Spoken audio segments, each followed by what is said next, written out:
എടാ നിനക്കിത് എന്ത് പറ്റി? നീ മിണ്ടാതിരിക്ക്. ഹലോ ഹലോ ഹലോ കണ്ണ, ഹലോ ഹലോ.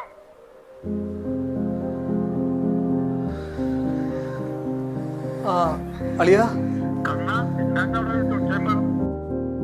ആവോട്ടാ, അവന് ഏതാണ്ട് ഭ്രാന്ത് പിടിച്ചല്ലോ ഓരോന്ന് കാണിക്കുന്നുണ്ട്. കണ്ണ, എന്ത് പറ്റിയടാ? ഒന്നുമില്ല അളിയ.